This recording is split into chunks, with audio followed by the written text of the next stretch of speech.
I would like to introduce you to Clive Milkens. He is the technical advisor for Para-Dressage High Performance Program with Equestrian Canada. Brings over 25 years of experience to the sport to Canada, including leading our athletes to multiple medals at the World Equestrian Games and Paralympic Games. Welcome, Clive. Good evening, and thank you for inviting me this evening. So good evening, and as I say, welcome to the latest Equestrian Canada webinar. And I'm sat here talking to you from a windy and very rainy England, and it is in the depths of the night here. And thank you for joining me. One of the things I've learned about these webinars is that it is very strange to be sat here in my own dining room, staring at a computer screen and a phone. And I just hope there are people out there listening to me. If not, I will look very silly talking to a computer screen with no feedback. And because of that, I'm very grateful for those who send in questions. If nothing else, it proves that there are people out there on the interweb listening. And I'm not here sat there talking to myself. I think it's also important for everyone to recognize that these webinars are designed, I hope, to help others learn. They're not a blueprint for success. They're not my perfect answers. Often, they're just my wacky ideas when I'm sat here alone thinking too much. Also, my words, my thoughts are here to create thought and discussion. So please, please keep your thoughts and discussions and your suggestions for more webinars coming in. Then I know you're listening. And for me, communication is about listening, sometimes without the intent to reply. Communication is about enabling others. So could we have the first slide, please?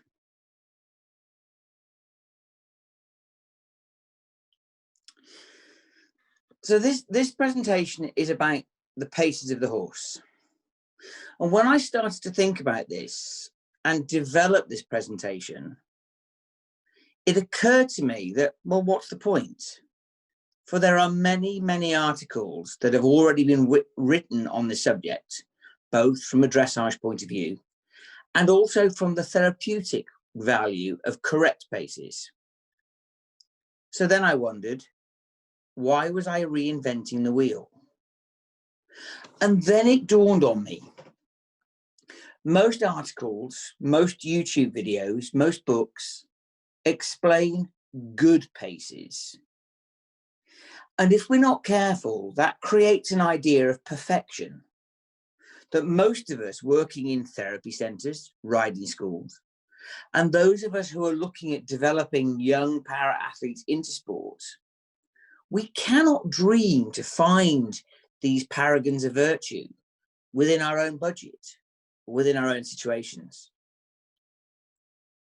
And of course, these paragons of virtue not only have brilliant paces, but they're easy to sit on, perfect creatures to ride.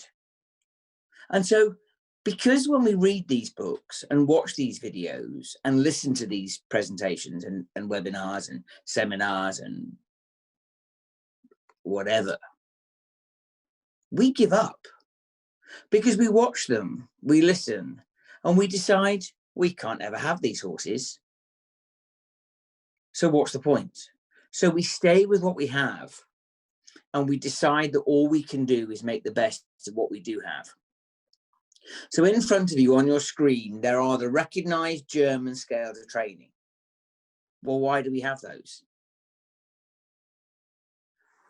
Clearly, regularity, suppleness, contact, impulsion, straightness, collection, harmony, they're all vitally important. We know that. But these scales of training were very often written by the horse masters of the past generations. They were written in European language languages find in army situations with trained and well-bred horses, and they create a system, but it's not a formula.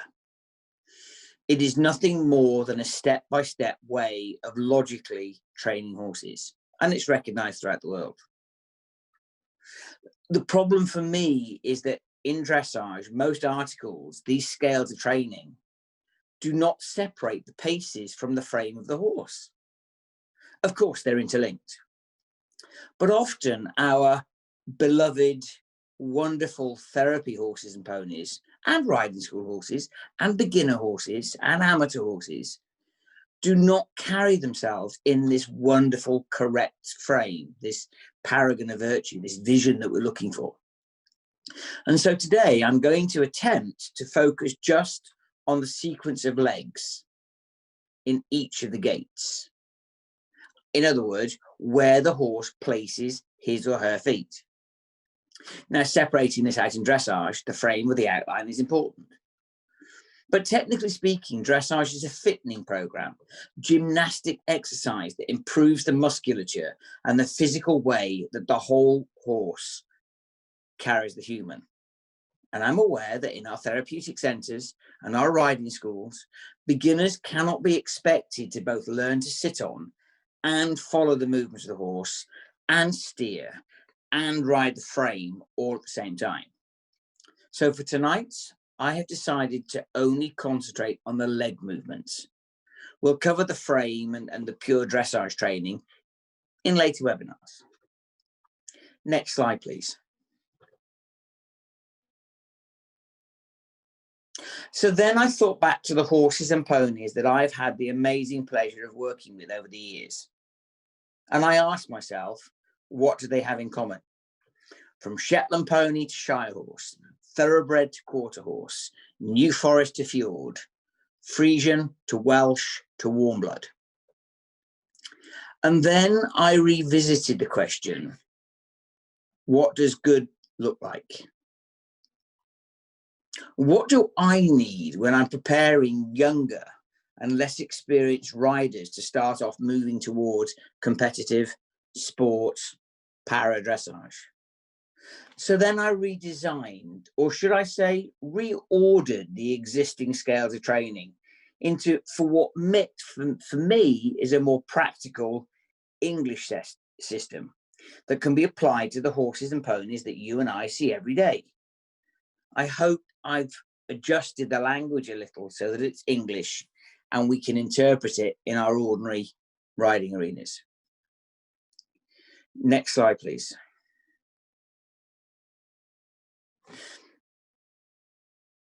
In well-established dressage circles, the scales of training agree that rhythm comes first. And then personally, I look for straightness and then balance. This is more of the French system rather than the German system, because the German system flips back to suppleness before straightness.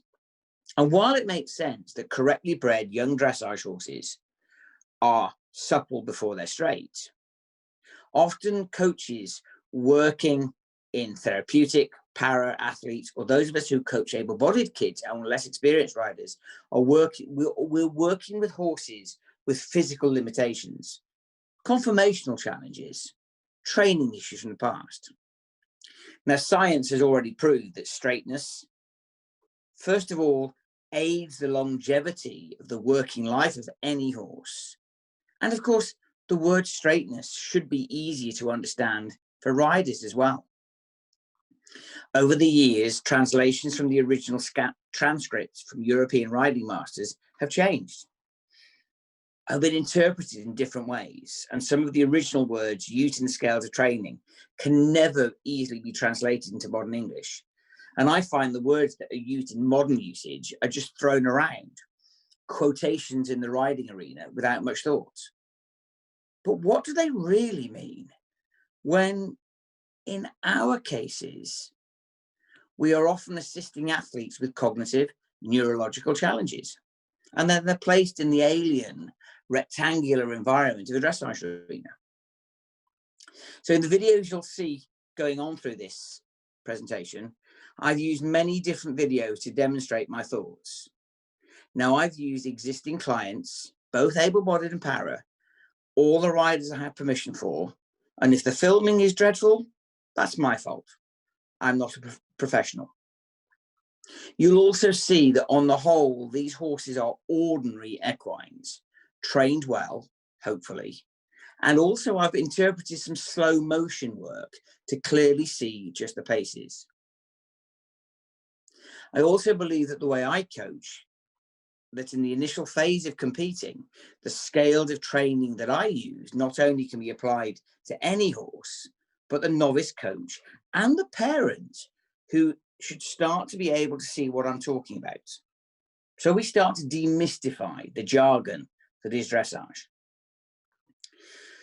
For dressage, it's simply about developing the existing paces of each individual equine.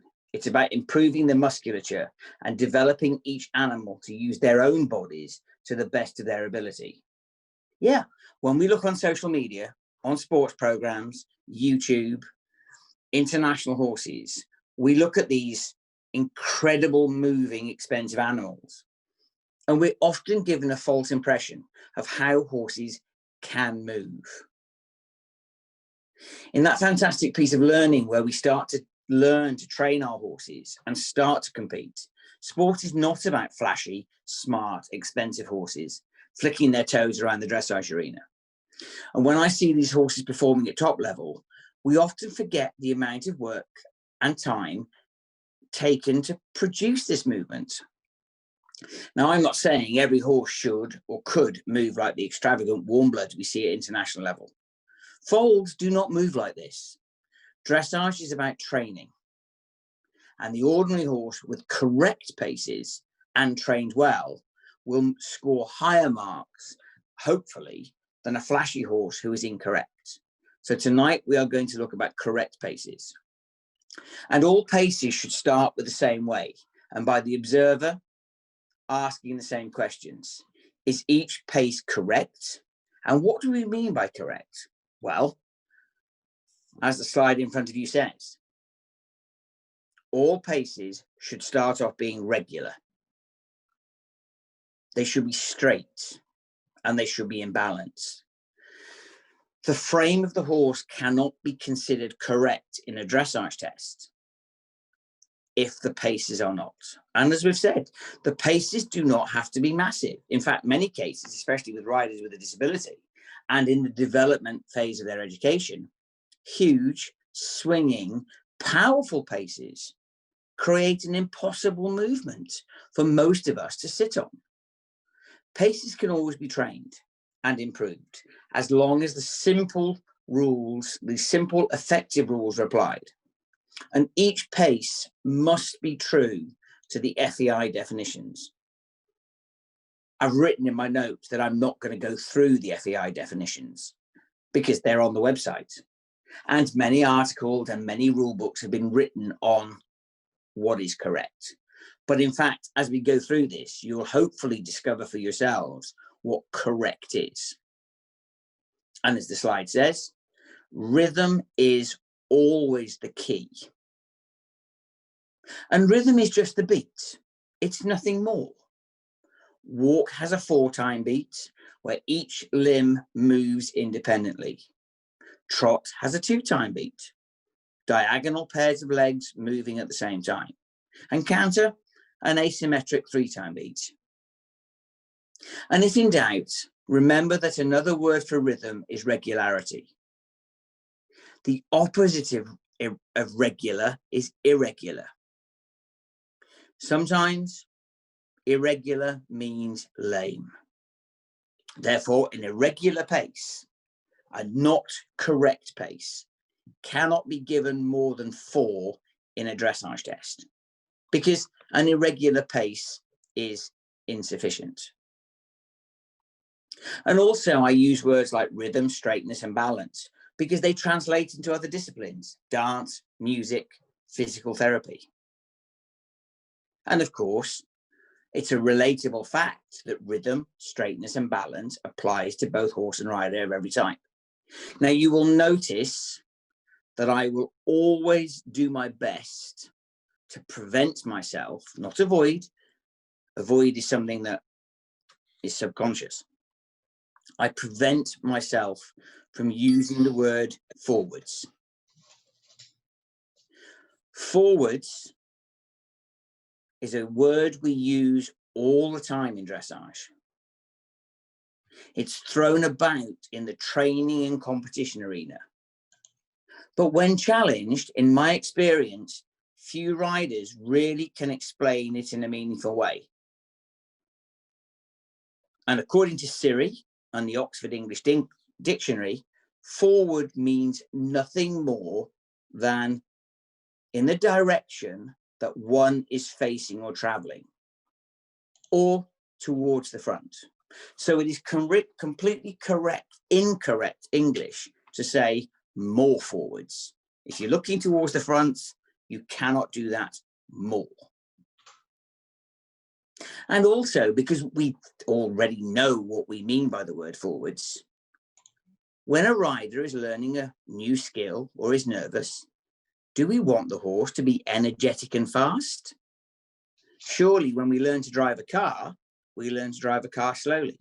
When we learn any new skill, we do it slowly and methodically until we have the confidence to speed up our actions. Next slide, please. The walk. Now, as I've said, I will be using videos today made under COVID conditions. So there are some able-bodied children. There are some maybe not ideal facilities, i.e. in this case, a field. But I hope the videos demonstrate what we're looking for. And so we come on to what for me is the most important pace. Okay, I'm an expert at training horses in walk, and I love the walk. The French call the walk the teaching pace. And if you can't do it slowly, you sure as eggs are eggs, you can't do it fast. So the walk is a marching pace. For a dressage test, it should look active. In other words, the pony or horse should be looking as though he is heading in a calm way for his feed bucket. The walk should be active.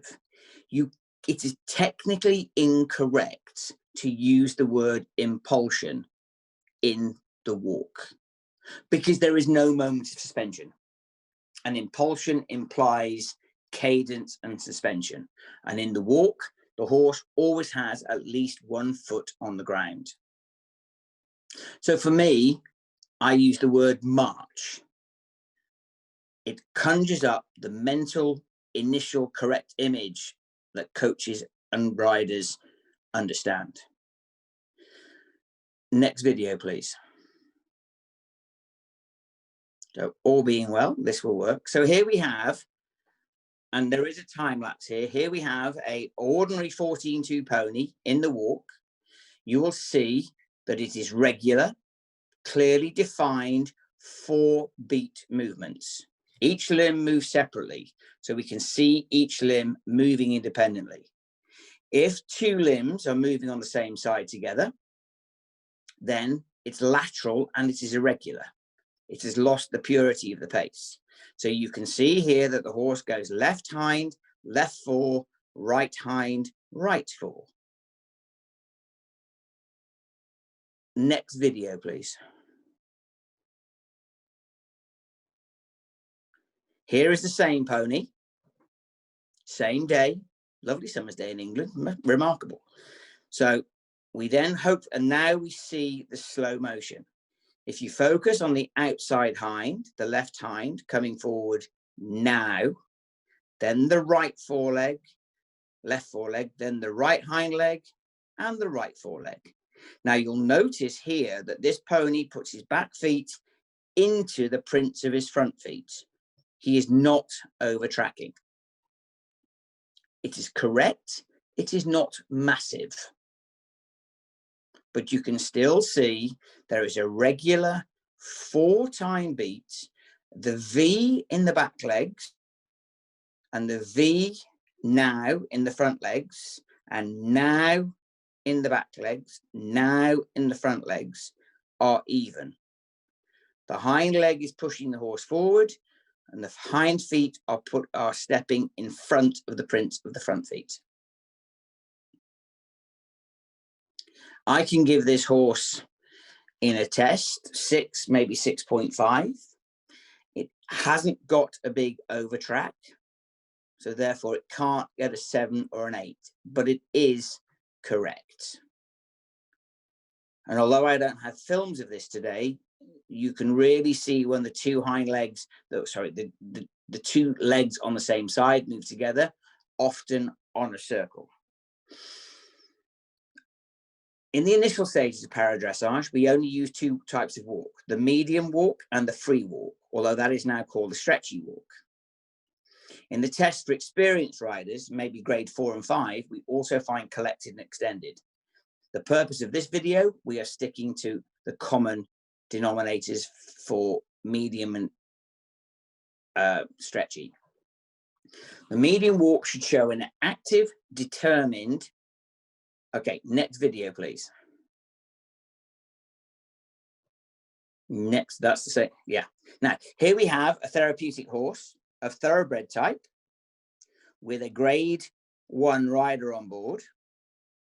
And even though the video is tracking and buffering at a different speed, you can see the horse has got a regular 4-time active beat. It's free flowing. As I say, think of the pony aiming for his feed bucket across the arena. There are 4 clear 4-time beats. As I said, the steps are even. The back feet should step in front of the print of its front feet. The tempo should be consistent, and the walk should look easy and free flowing. Even though this horse isn't on the bit, you can see the rider is getting a very good therapy from that walk. And the next one, please.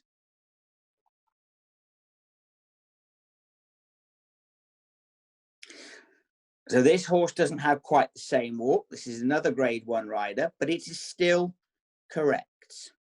4-time, each foot moving separately.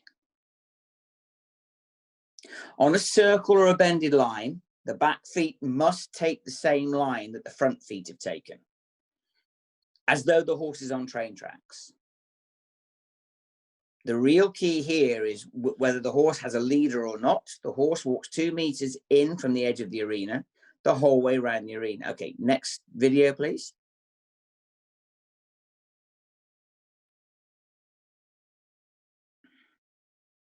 Here we have the stretchy walk. This is a 12-2 Palomino with an 11-year-old child. Ignore my dog in the background. You can again see in the slow motion the 4 different feet moving, with the pony's neck stretching, was stretching down, with the nose in front of the vertical. There. With the stretchy walk, the rider remains on a contact. A free walk on a long rein is not the same as a loose rein. There should still be a contact. And although the buffering isn't good, you can see the pony here putting his head and neck down and then picking his head and neck up again to go towards the collected walk. At all times, there is a V in the front leg, a V in the back leg, and the pony is stretching. There. That is your free walk on a long rein. And then you can see the pony comes up. The stride shortens, but it doesn't lose its quality. Next video, please. So this is a photograph of the free walk. You can see that the neck is out. And although the pony's nose is not really in front, his nose is not in front of his eyes, he is open in his throat. You can see that there's a very good V in the front legs. And if this was a video, you'd see that the V in the back legs were equal to that. The other thing I wanted to point out here was that the coach should stand in the corner of the arena and focus on the outside point of the shoulder of the horse. Does the horse at any point lean or drift towards the wall? Sometimes the pony leads toward the leader or coach. We'll talk more about leading in a later webinar. But if the pony is dropping or leaning with the outside shoulder or pushing the back end, either in or out, then the movement is technically giving a false symmetrical movement to the rider, therefore compromising good movement therapy. On circles, I tend to coach curvy diamond shapes to enable the leaders and riders to think about straightness. Whenever you ask to see the horse bending and see the corner of its inside eye, 9 times out of 10, you have a curve in the neck and the horse drifts through his outside shoulder. Every horse has a length. They do not bend in the middle and fold in half. The rib cage stops them doing that. But if you ride a diamond shape, they create more of a turn and then the horse remains straighter. So as you can see from this walk, the stretchy walk is designed to demonstrate relaxation, in which the horse is allowed freedom to lower and stretch the back, lowering the head and neck in a forwards and outwards movement. The regularity remains the same, always a 4-time beat in the walk. The head and neck clearly show a stretch, as you can see from this picture. The energy remains active, the stride length gets longer. The real key in the dressage test is that it is a long rein, not a loose rein. Next video, please.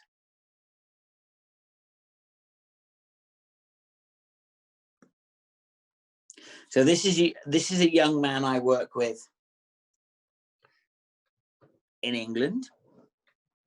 He's a grade 4 para athlete.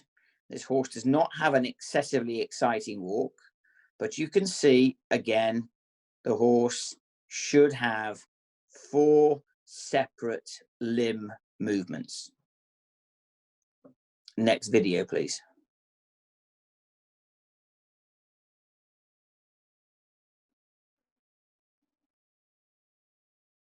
And again, hopefully by now you can really see the 4 separate limb movements, the hind legs going in front of the prints of his front legs.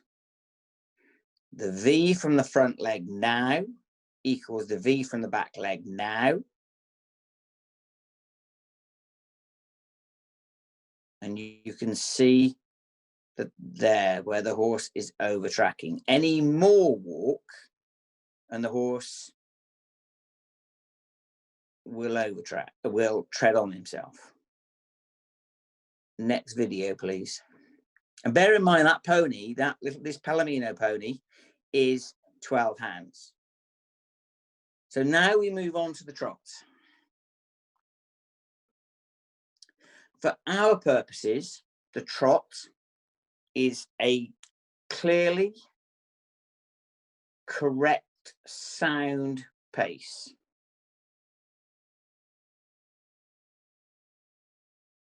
This video is to show the transition. So we have an RDA therapy pony with a coach on board who is deliberately not touching the reins.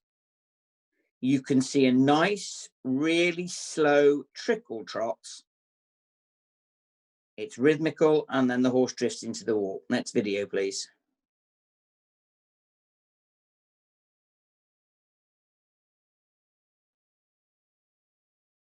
So here we have the trot.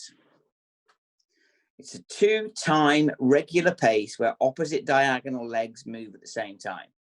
There's a moment of suspension where there is no legs on the ground. And again, at the beginning of our competition journey, there are only 2 trots to look at, working and lengthening the stride. Collected extended trots come into grade 4 and 5, but then we are mainly concerned here about the para journey. Next video, please. To be controversial, I tend not to teach young riders in rising trots. Now watch this video. Please get this vision of the horse's trot in your mind. It is massive. There is a reach. There are diagonal movements, and you can see the V in the front is the same as the V in the back. And this horse is putting the V, putting his back feet into the prints of its front feet.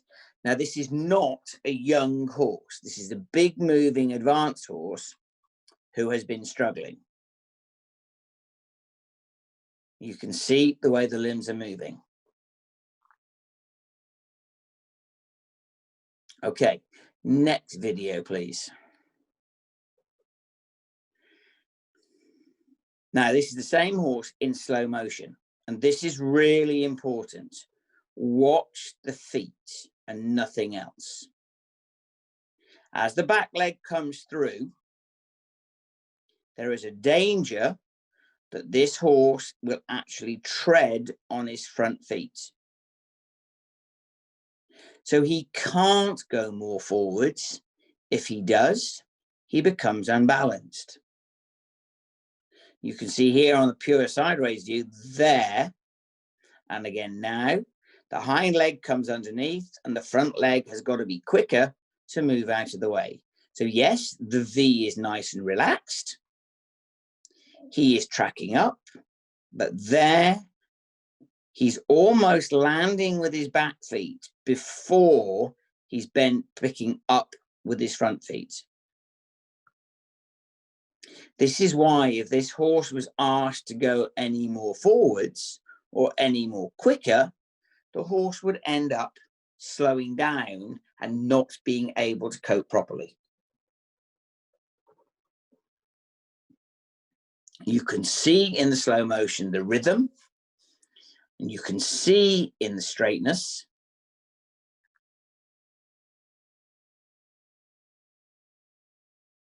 And there's a real swing and lope to this trot.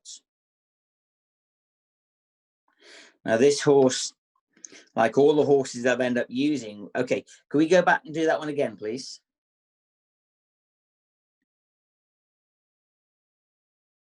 Now I tend to teach younger riders not to do rising trots.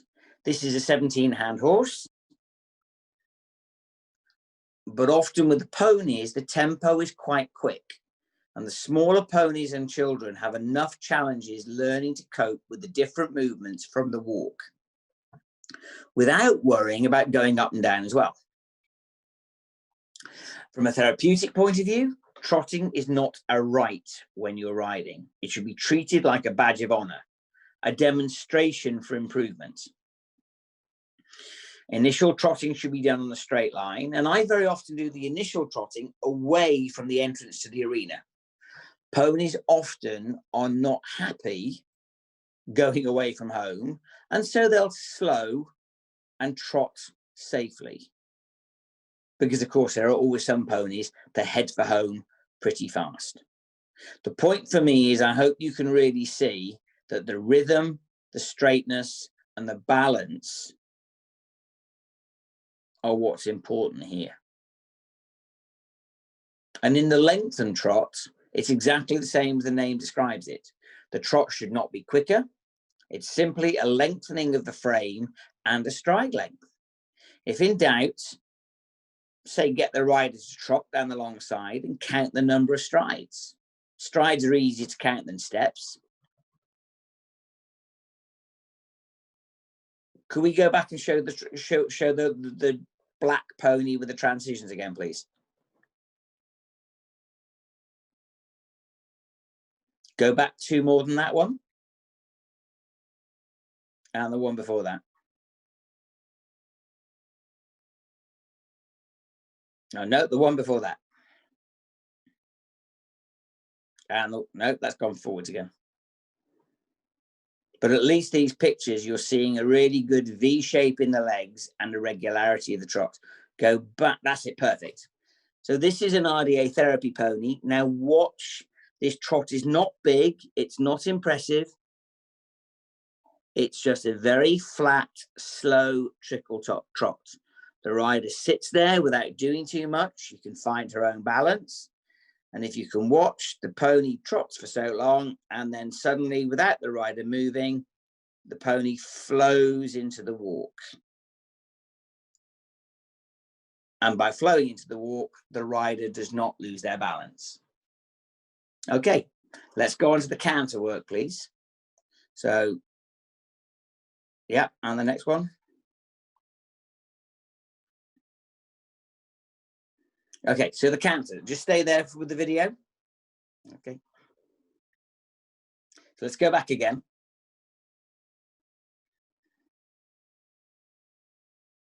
Okay, so the canter. Canter is often the trickiest pace when learning to ride. Okay, so why? Well, mainly it's due to the tempo being too quick and the transition into the canter being unbalanced. So when I'm training ponies and horses, I work a lot on the walk to canter transitions. If the walk is balanced enough and energetic enough and rhythmical enough, the pony should spring into canter from the walk very easily. And I've done it with plenty of small ponies, so I know it's possible. I train the pony to react off the voice aid, and I use the word hup. It's much easier for a rider to say than say the two-syllable word canter. Like the walk, the canter is a three-dimensional movement, whereas trot is just two-dimensional. And in the walk and the canter, the riders use their seat swinging with the horse. So actually, canter is, if the ponies are good enough, a good therapeutic movement. Trot uses the lower back, and it's a badge of honor, as we said, and it's a thrill and a risk and moving quicker. But there isn't that much physical therapy in the trot work.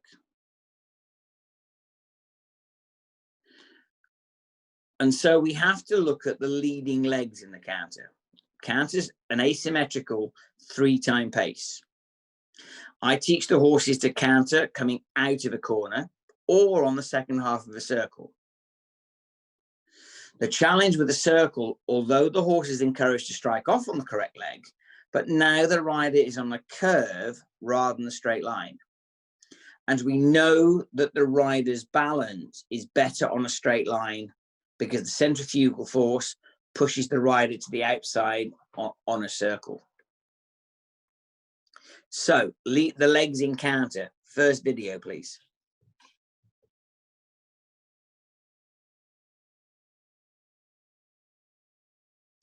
Here we can see a horse on the right rein.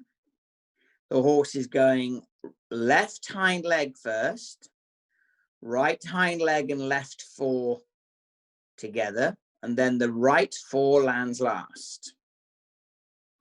And that was a good demonstration. The transition into trot was fairly dreadful. If we can watch that video again, please.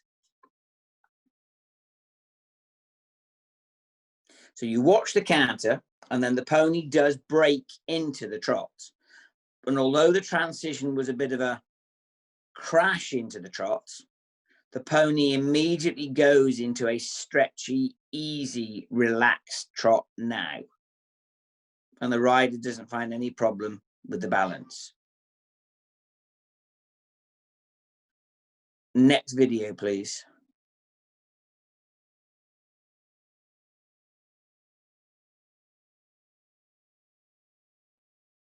Here we have the left canter. So now now you see it in slow motion. So you have the right hind, left hind and right fore, and then the left fore lands in front of the others. This is where you see it's a really easy rocking horse, seat, movement, pace. The rider sits upright and follows the movement. It's a very clear 1, 2, 3, 1, 2, 3. However, it isn't the beat of the waltz. Waltz is 3/4 time, or no, let's not go into that. I'm not into my music. But you can see here the pony is cantering in slow motion with the inside foreleg landing in front of the pony's nose. So there's a question for you. When we're training our horses and our riders into canter, we have such a thing as the wrong leg. Deliberately, I haven't got videos of this today because I'm not sure that wrong leg is a good word, because as the ponies become more advanced, wrong leg becomes counter canter. And how do the riders know that the opposite of wrong is right and the opposite of left is right? So we have to be very careful of our language, but we can see here again in this video, right hind, left hind and right fore as a diagonal pair, and the left fore landing in front of the others. And I hope that you're finding, even with the buffering problems, that the slow motion videos are helping. And you can really see from this slow motion video how much the child can just follow the movement, whatever leg it's on. And this pony's 14 too. Okay, next video, please. So we're back to the Palomino and the same thing again. So you can see there was a trot transition into the canter. Now we have the left hind, right hind, and left fore, and the left fore lands in front. And you can see from this video that the hind legs are landing on the same lines as the front legs. And the real key for me with a lot of this work is that this pony is obedient, and this pony's an A-framed pony. His rib cage is designed like an A-frame, so he's not a round-barreled horse. So a child with narrow hips will find this easier to sit on than a very round pony. And again, I tend to work the canter opposite to the trot. I tend to let the ponies canter the first few times towards the gateway. If they aim towards going home, then the chances are they'll stop by the gate and they won't keep going. I also like, and yeah, share that, go back to that video, please.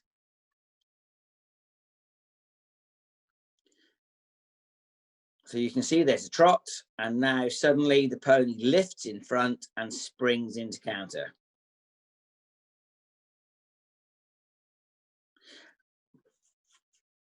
I prefer to teach the ponies to canter on a straight line. And in a later webinar where we talk about going from therapy into sport, we'll talk about how we take the riders off the lead rein. And that will include video footage of how we place spotters where the ponies are cantering. But I do spend a great deal of time training my ponies to canter properly. It isn't just zipping around. And this is a 12-2 pony, and the only person that rides this pony is this 11-year-old child. Yes, she is able-bodied.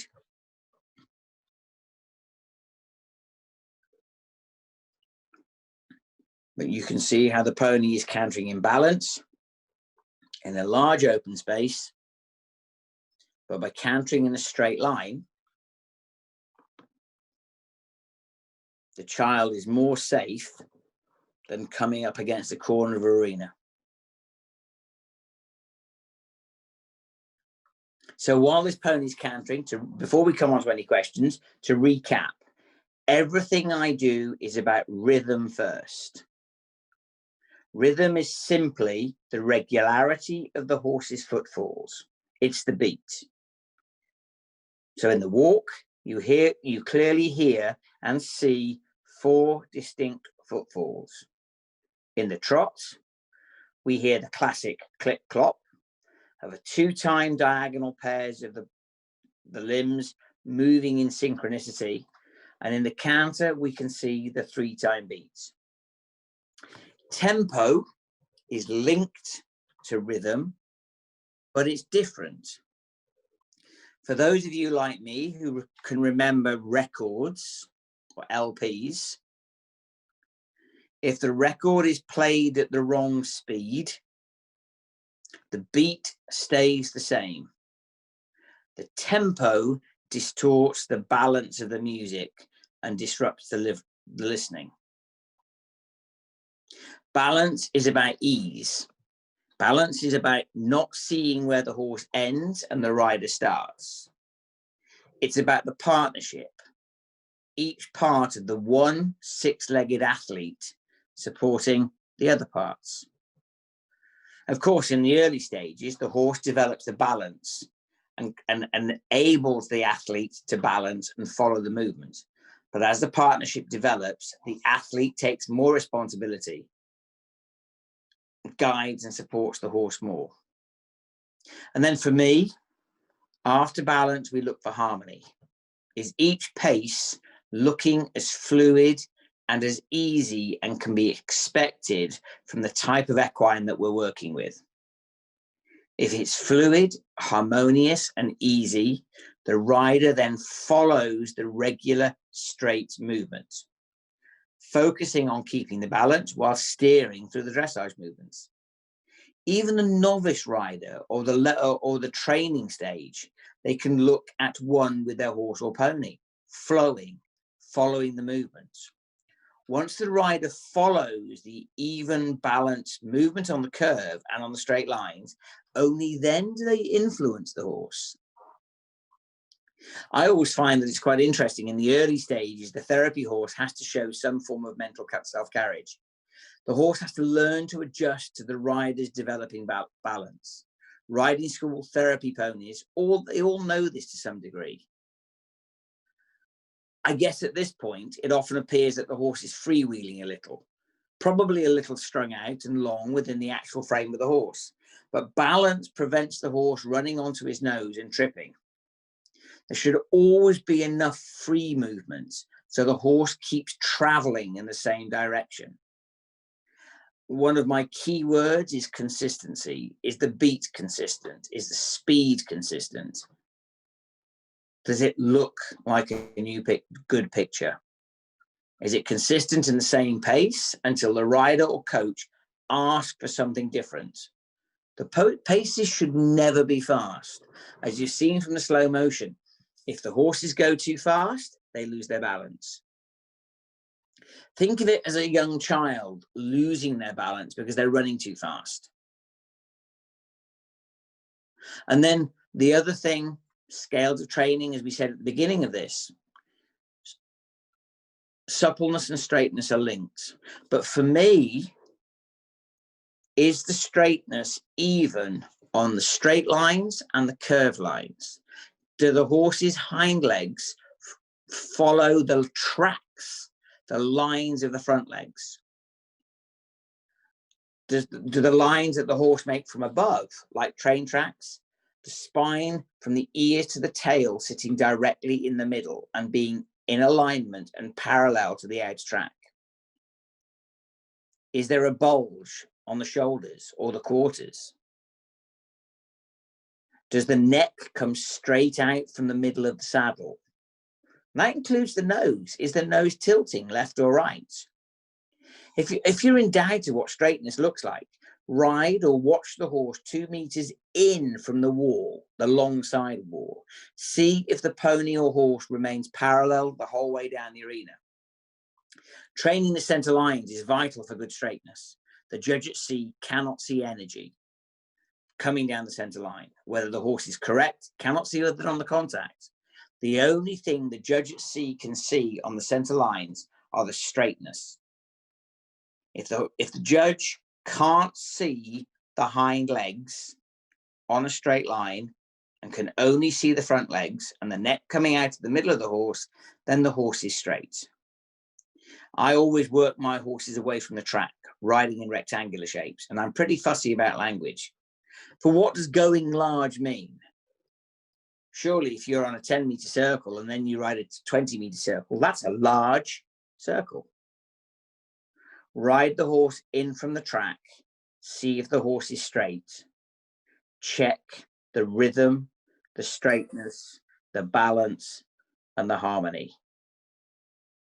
Then whether you've got a 12-2 or a 17-2, a Shetland, a Shire, a Fjord, a Frisian, a thoroughbred, or a warm blood, good paces are always about regularity, even steps, straightness, and balance. Any questions?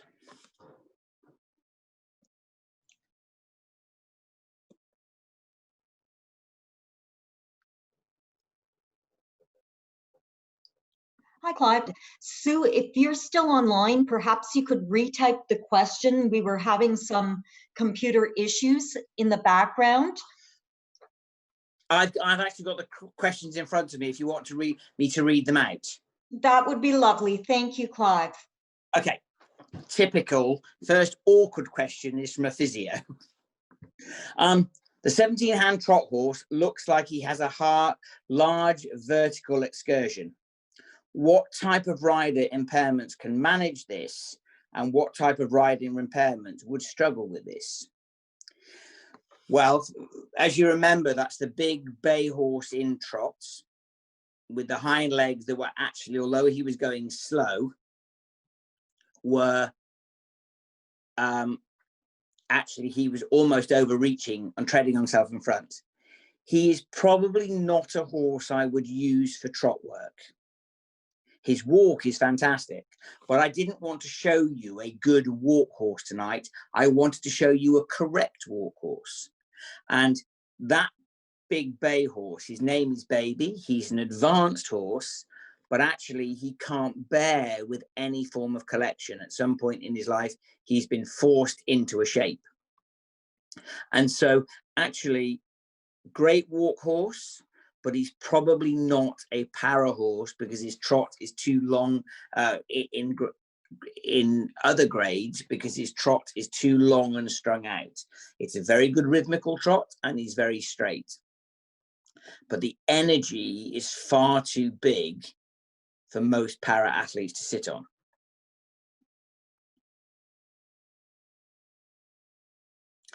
And then Sue's next question was, why can some riders canter with rhythm and balance and can't maintain trot?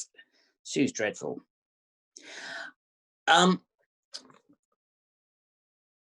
my own experiments of knowledge and my own learning at the moment, I have discovered that athletes who can walk, please take a deep breath before you lose your temper with what I'm about to say. Athletes who can walk, who follow the walk horses, can very often synchronize for the canter. They very often cannot synchronize for the trot. Walk and canter are seat-based, pelvic moving paces. Trot is a lower back moving pace. So those riders in therapy who are learning to move their pelvises, either anterior or posterior tilt, that they can follow the movement in walk, they can very often follow the movement in canter. The challenge is, before you all get cross with me, we very often don't have the horses that canter in that Grand Prix show jumping or Grand Prix dressage, slow, rhythmical, tempo canter. But the ones who can really use their pelvises, and that includes the grade ones who have got good pelvises but poor core stability, can very often follow the canter better. They can also, those athletes with poor adductors or tight adductors, very often can follow the movement because it is more symmetric, it is more rhythmical, and it is more of a three-dimensional movement, whereas trot is more two-dimensional. I hope that clears that up a little bit. Celine, would you like to ask the other questions? Certainly, now that my technical glitches seem to be out of the way. So our next question comes from Lori. And the question is as follows. Is there any difference in the V shape, front and back, in the legs at the walk when the walk is hurried? How would you tell the difference between a medium walk and a walk that is hurried? Thanks, Clive. Thank you, Laurie. You're a great help. When the walk is hurried, you will very often see a tight, stiff-legged gait. Secondly, when the walk is hurried, they rarely use a 4-time rhythmical walk. When they're hurried, they will very often go lateral, which means the two limbs work on the same side and they pace. So they start rotating, but they don't have a three-dimensional movement. With a good medium walk, the V at the front is equal to the V at the back. And the real key to this, which is, I can only reiterate, is walk must always be regular and 4 beats to the bar. It is 1, 2, 3, 4. Left hind, left 4, right hind, right 4. The minute you start seeing 2 limbs moving together, you are in trouble for a pure walk, as much as anything else. Also, when the horse is hurried in the walk, it looks very tight. The horse can look jarring and you don't get a flowing, sequenced walk as much as anything else. I hope that answers that. And as I've said before, any questions I'm not answering fully, please don't hesitate to email if you're not satisfied with my answer. Has Celine gone again? Nope, I'm still here. Okay, I'm still here, but I'm not seeing any further questions. So we'll do one last shout out to our participants. I've got 1 or 2 more questions to answer on here. Oh, perfect. Go ahead then. Thank you. So Brandy Bannister says, do I only teach certain people or anybody? I am very happy to teach anybody who wants to learn. My own client base are para riders, therapeutic riders, kids from Pony Club, slightly older ladies who are having fun with their horses. If you want to learn from me, I'm happy to teach. All you've got to do is ask. And there's a very interesting question here that from an anonymous attendee who says, is there a therapeutic benefit to a gaited horse who paces? I don't know of any physical therapeutic benefit from a gaited horse, because for me, the correct dressage walk gives the correct physical exercise needed for physical therapy. However, to tie this into Steve Sampson, who says, for your rider to achieve their badge of honor to start cantering, what do you expect them to be able to do? All of us as coaches, as the Princess Royal once said, she didn't always know the difference between therapy and sport. And as Winston Churchill once said, the greatest thing for the inside of a man is the outside of a horse. So although there's no therapeutic benefit, physical therapeutic benefit, to my knowledge of a gaited horse who paces, if that, and I worked a little bit with Icelandic horses, I don't know about the American gaited horses, but if a rider has confidence and feels safe on a gaited horse, and most importantly, they are safely having fun, then there is a therapeutic benefit, even if it's not physical. So for the rider to achieve their badge of honor to start cantering, you have to know your horses, you have to know it's safe, and at no point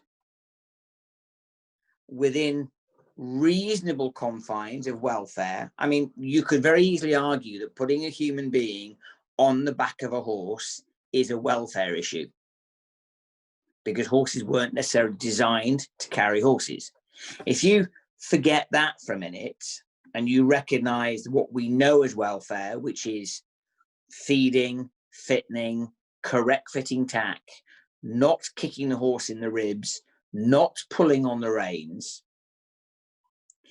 if they are balanced in walk and trots, as much as their disability or ability allows, I have no problem if the pony is safe and you are in a safe environment for letting somebody canter a few strides, providing they're not going to catch the pony in the teeth and the pony is safe.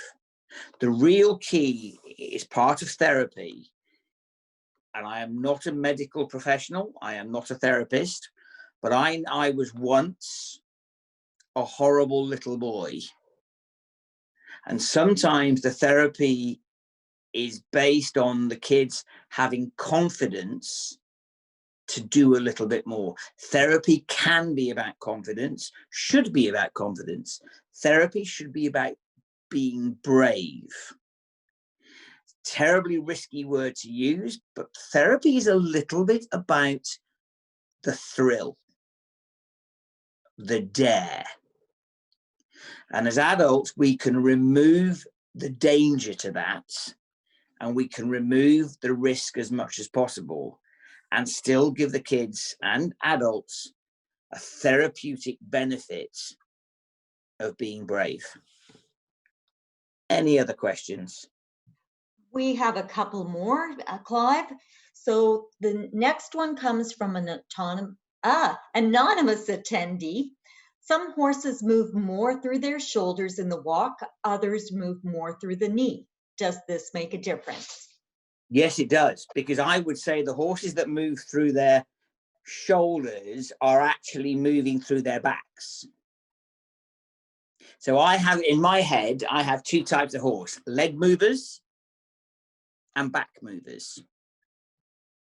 If they're leg movers, they very often look flashy. And I won't deny that in the past, I've squeaked a couple of gold medals by horses that were leg movers. But if you want that real free harmony and the movement through and the swing through the back, you have to have a horse that's got a good shoulder and pelvic movement. So our next question, Clive, comes from Christine. Can you say something more about why you teach the sitting trot as opposed to the rising trot? Do you ever find that teaching too much sitting trot with riders with a disability takes a toll on the horse's back? Ouch. That's a very good question. I do like these questions because they make me think as well. If a rider is going to trot, the first thing you have to do is protect the horse at all costs.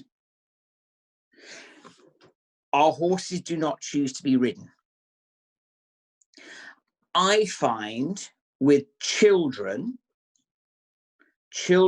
on the whole, and this is a broad conversation, children on the whole are lighter. And because the kids are lighter, and very often we're using good quality, stocky, weight carrying ponies because they're the ones that are very valuable in our therapeutic centers, I find on the whole, children can sit holding onto a breastplate or holding onto the front of the saddle. On the whole, they can sit in balance. Now, what I would say is if you're teaching children to I find smaller ponies have a quicker tempo. They can go a little bit like pneumatic drills. If you've got a child learning to go a bit quicker, and then the coach is going up, down, up, down, up, down, up, down, the coach can't say two things at once.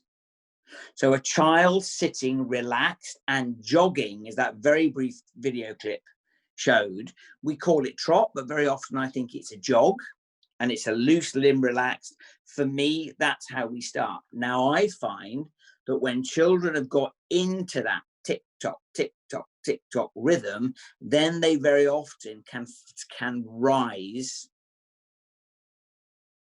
easily. Adults, it might very much be a different thing, and at no point do we want people bumping on a horse's back.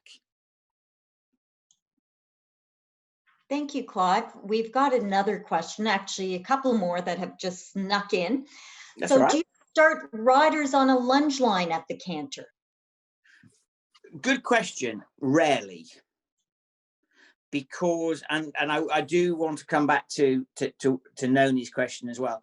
The problem for me is if you've got an amazing vaulting horse or a Grand Prix dressage horse or a Grand Prix show jumper that canters really slowly and really relaxed and easy on the lunge, then I might allow somebody to canter on the lunge.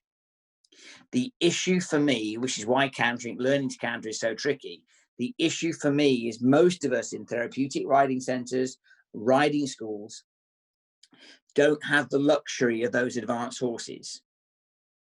And therefore, our ponies and horses are very often too quick in the tempo to canter on the lunge and risk the centrifugal force of the rider flying out the side door. Each horse is different, but on the whole, apart from, I mean, that little Palomino pony that you saw in the video, yes, I do canter him on the lunge.